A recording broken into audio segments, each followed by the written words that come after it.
परभणीतले कोटी समाज बंधुवान बनले. बरोबर 2004 मध्ये बंधुभावानंतर येतील कंपासात तिथे बघू ना. आता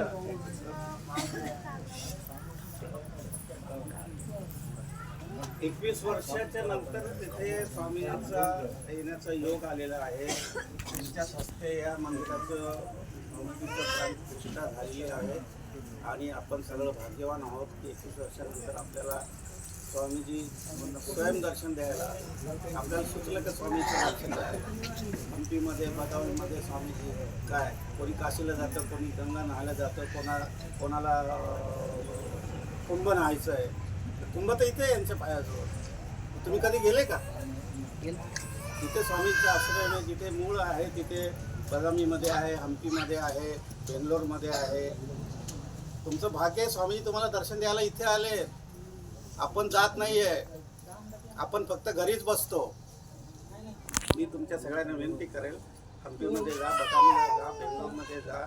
स्वामीजी फक्त ते ब्रह्मचारी म्हणून आपल्या समाजाचे धर्मगुरू नाही आहे. त्याने शैक्षणिक प्रगती केली आहे, समाजाची आर्थिक प्रगती केली आहे. राजकारणामुळे त्यांच्यामुळे बरेच लोक मंत्रीना आमदार झाले आहेत. त्यांच्या कमीत कमी 4-5 शाळा तिथे चालतात. संस्कृत पाठशाळा, वेधशाळा आहे, कॉलेज आहे, हॉस्टेल आहे. अशा बरेच सामाजिक उपक्रम स्वामीजींनी केले. ते स्वामीजींनी दीक्षा घेतली, ब्रह्मचारी झाले, पीठाचे पीठाधीश झाले. एवढ्या पुरताच मर्यादित न राहता त्याचा सगळा समाजाला कसा उपयोग होता येईल हे बघितलं. हे त्यांचं वैशिष्ट्य आहे. आपल्याला आपलं घरदार सोडता येत नाही, आपल्याला आपले मुलं बाळं सोडता येत नाही, आपल्याला बायका पोरं सोडता येत नाही. घर सोडून संन्यासी झाले आहेत. ते केवढा त्याग केलेला आहे. आपण करू शकतो का? आणि भाग्यवान पुरुषच संन्यासी होतात. तुम्ही आम्ही का संन्यासी न झालं? कारण तुम्हाला आम्हाला संसारातले दुःख झेलण्यासाठी परमेश्वरांनी संसारात टाकलेला आहे. तुम्ही सुखदुःख संसारात झेलतात ना, ते परमेश्वराची देणगी आहे. तुम्ही आम्ही संसारी झाले, पण ते परमेश्वराचा आशीर्वाद आहे. ते संन्यासी झाले.